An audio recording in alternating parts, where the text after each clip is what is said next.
Good day, classmates, and to our instructor, Mrs. Natalie L. Daminar. I am Mylene M. Kabodbod, your reporter in Lesson 2, entitled Implementing a Curriculum Daily in the Classrooms. These are the desired learning outcomes. First, review the components of a daily plan of teaching. Second, identify intended learning outcomes. And the last, match learning outcomes with appropriate teaching methods. A teaching activity is like implementing a minuscule curriculum. A daily lesson is based on a planned or written curriculum, which will be put to action by the teacher in the classroom. Before the lesson ends, the teacher must find out if the students have truly learned. Let us see how this process will be shown. So, DepEd Order Number 70 S 2012, teachers of all public elementary and secondary schools will not be required to prepare detailed lesson plans. They may adopt daily lesson logs which contain the needed information and guide from the teacher guide and teacher manual reference material with page number. Interventions given to the students and remarks to indicate how many students have mastered the lesson or are needing remediation. However, teachers with less than 2 years of teaching experience shall be required to prepare daily lesson plans which shall include the following: first, objectives; second, subject matter; third, procedure; fourth, assessment; and the last one is assignment. So, as prospective teachers, you should prepare lesson plans that will comply with the necessary components asked by the Department of Education. Those who will be employed in the private schools may have a different lesson plan format, but the fundamental parts will be the same. Content focus. Starting the class right, laying down the curriculum plan. Before the class begins, every day, a teacher must have written a lesson plan. The main parts of lesson plan are objectives or intended learning outcomes, subject matter, procedure or strategies of teaching, assessment of learning outcomes, and assignment or agreement. So let us tackle first the intended learning outcomes. Intended learning outcomes, these are the desired learning that will be the focus of the lesson. Learning outcomes are based on taxonomy of objectives presented to us as cognitive, affective, and psychomotor. Bloom's taxonomy has revisited by his own student Lorraine Anderson and David Gratwall. Let us study both in the comparison below. Bloom's taxonomy in 1956 and revised Bloom's by Anderson 2021. First, evaluation and creating. Sentences to evaluating, analysis to analyzing, application to applying, comprehension to understanding, knowledge to remembering. Somehow the two are similar. However, the highest level of cognition in the revised version is creating. Take note that the original version is stated as nouns, while the revised version is stated as verbs, which implies more active form of thinking. Revise Bloom's taxonomy, a quick look. There are three major changes in the revised taxonomy. These are changing the names in the 6 categories from nouns to verbs. Second one is rearranging these categories. And the third one is establishing the levels of the knowledge level in the original version. Revised Bloom's taxonomy refers to the emphasis on 2 learning domains that make up educational objectives, which is cognitive or knowledge and affective or attitude. The revised taxonomy focuses on 6 levels. First, remembering; second, understanding; third, applying; fourth, analyzing; fifth, evaluating, and 6 is creating. So let us study the cognitive categories with example keywords or verb for each in the new version of Bloom's taxonomy that follow. The first category is remembering, recall or retrieve previous learned information. The example keywords are defines, describes, identifies, labels, lists, outlines, selects, and states. The second category is understanding. Comprehend meaning, translation, state problem in own words and making meaning. The example keywords are comprehends, explains, distinguishes, estimates, gives examples, interprets, predicts, rewrites, and summarize. The third category is applying. Use concept and new situation, applies what has been learned in new situation. The example keywords are applies, changes, computes, operates, constructs, modifies, uses, manipulates, prepares, shows, and solves. The fourth category is analyzing. Separate materials or concept into component parts so that the organization is clear.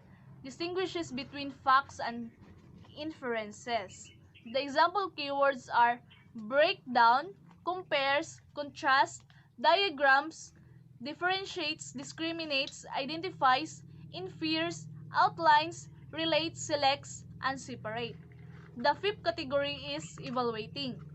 Make judgments about the value of ideas or materials. The example keywords are appraises, compares, criticizes, defends, describes, discriminates, evaluates, interprets, justifies, and summarizes. The sixth category is creating. Build a structure or pattern from various elements. Put parts together to create a whole and to make new meaning and structure. The example keywords are composes, compiles, designs, generates, modifies, organizes, rearranges, reorganizes, revises, rewrites, and summarizes. So these verbs refers to the cognitive process that students encounter and the knowledge that they work with. Levels of knowledge. In addition to the 6 cognitive process, the authors of the revised taxonomy created a separate taxonomy for 4 distinct types of knowledge. These are first, factual knowledge, second, conceptual knowledge, third, procedural knowledge, fourth, metacognitive knowledge. So, factual knowledge, learners need to demonstrate knowledge of specific data, details, and information. While conceptual knowledge, learners need knowledge of theories, models, principles, classifications, and categories. While procedural knowledge, learners need to know specific techniques, skills, step-by-step actions, methods, or inquiry. And the last one is metacognitive knowledge. Learners need self-knowledge about cognitive tasks and contextual knowledge. Unintended learning outcomes should be written in a smart way. Specific, measurable, attainable, result-oriented or outcomes, and time-bound. First is subject matter or content. Second is procedure or methods and strategies. So, subject matter or contents comes from a body of knowledge, facts, concept, procedure, and metacognition that will be learned through the guidance of the teacher. Subject matter is the what in teaching. In a plan, this is followed by the references. The second is procedure or methods and strategies. This is the crux of curriculum implementation. How a teacher will put life to the intended outcomes, and the subject matter to be used depends on component.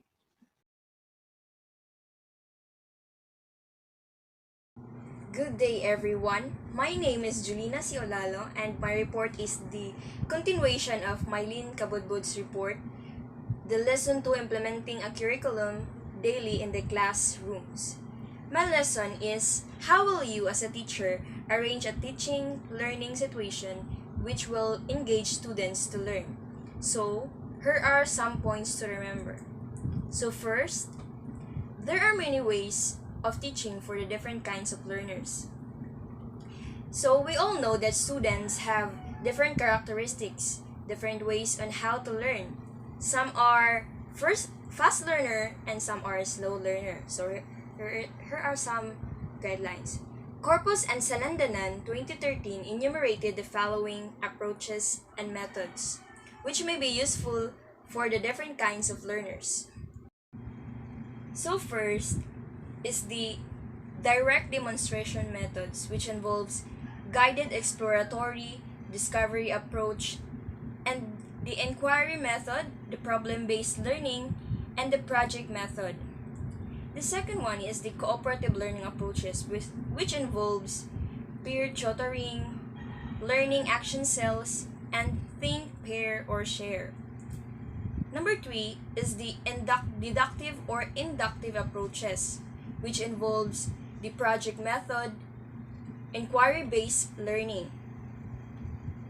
While the other approaches, which is the blended learning, reflective teaching, integrated learning, and outcome-based approaches, which involves reflective teaching, the integrated learning, and the outcome-based approaches.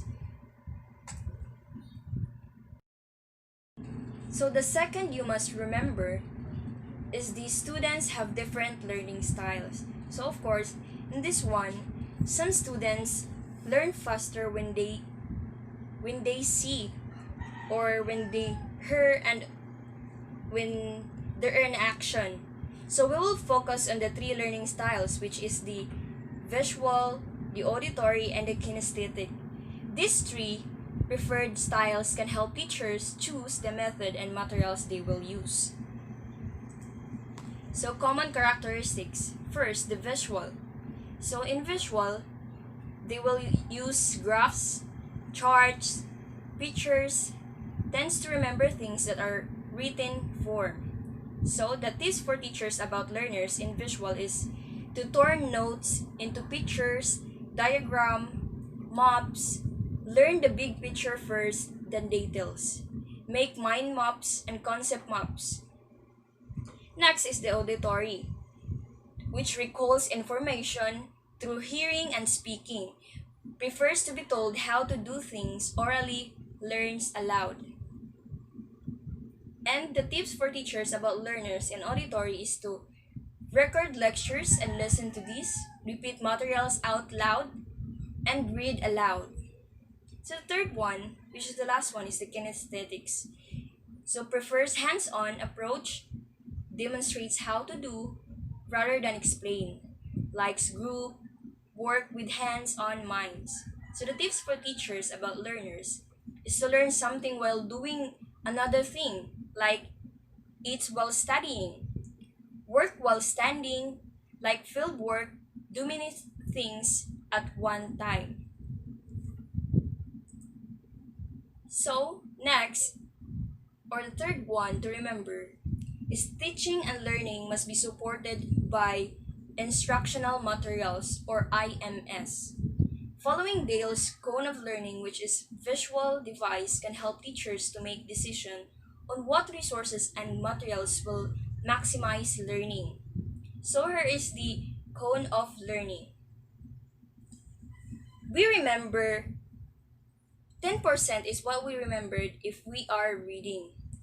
And we remember only 20% of what we hear, and 30% of what we see. 50% of what we see and hear, like watching a movie, looking at an exhibit, watching a demonstration, or seeing it done on location. And we remember 70% of what we say, like participating in a discussion or giving a talk. And 90% of what we do, like doing a dramatic presentation, simulating the real experience, doing the real thing. So, what instructional support materials will the teachers use according to the learning styles and the outcomes to be achieved? Here are some guidelines. It is somewhat a long explanation about the cone of learning. So, first is the use of direct purposeful experience. Through learning by doing retains almost of the learning outcomes. It is said that 90% of learning is retained. Examples are the field trip, field study, community immersion, and practice teaching. Number two is participation in class activities, discussion, reporting, and similar activities, where learners have the opportunity to say and write. And in this one, 70% of learning is remembered. Examples are small group discussion, bass session, individual reporting, role play, and panel. Number three is the passive participation, as in watching a movie, viewing exhibit, watching demonstration will retain around 50% of what has been communicated. So number four, by just looking at still pictures, paintings, illustrations, and drawings, will allow the retention of around 30% of the material content. Number five is by hearing as in lecture, sermon, monologues, only 20% is remembered. The last one is the reading. Will ensure 10% only remembering of the materials. My topic is methods and materials must implement the plan taking action. Example number 1. Lesson using basic steps and parts as prescribed by DepEd Order 70 2012 for teachers. 2 years and less in service. This lesson plan will show the basic component of any plan. This can be applied to any subject that follows a generic format. So here, this is an example or a guide of a lesson plan in science. First, you must have an objective or intended learning outcomes. Number 1, tell that the force is applied to move objects. Number 2, describe that pulling or pushing with a force moves object. Next is subject matter. In subject matter, here is the topic: reference, science concept, science processes, and materials. Science processes is observing and making operational definition. Materials are real object that helps you to explain, like boxes, chairs, books, and picture. So here are the procedure. A. Preparatory activity. B. Lesson proper. First is motivation. Second is pre-laboratory activities. Third is laboratory activity. Fourth is post-laboratory activity. Fifth is conceptualization. Sixth is application. Conceptualization is you are asking a question with explanation to make them understand. Application is you will try it in actual or a demonstration. Next is assessment and learning outcomes. So you must conduct an assessment para mas makita nimo if naabay nasabtan imong estudyante. Example of assessment are long or short quiz and assignment. If you conduct an assessment, it must be related on what you've discussed. So by doing an assessment, you will find out the learning outcomes. So next is finding out what has been achieved. Assessing achieved outcomes. At the end of the activity, the teacher will find out the intended learning outcomes have been converted into achieved learning outcomes. Tests and other tools are utilized at the end of the lesson to identify this. What knowledge, process, understanding, and performance are demonstrated by learners? The rule of thumb is what has been taught should be measured to find out if intended discussion will be found in the module on evaluation of the curriculum. So, what is your learning style? So, these are the learning style. Visual. Create visual diagram. Graph results of a survey. Create a comic strip. Create a poster. Draw a map. Create a PowerPoint. Next is musical and auditory. Write a song or a rap. Create a dance. Write a jingle. Create a rhyme. Use an instrument to create. Verbal. Teach concept. Write instruction. Create ads. Write a poem. Keep a journal. Retell in your own words. Teach concept mapping. Write a story. Next is physical. Create a game. Do an experiment. Construct a model. Build a representation. Create a sport. Next is logical and mathematical. Create a code. Make a timeline. Compare and contrast ideas. Create an outline. Show a pattern. Teach concept mapping. In social, tell stories or poems, survey others, interview someone.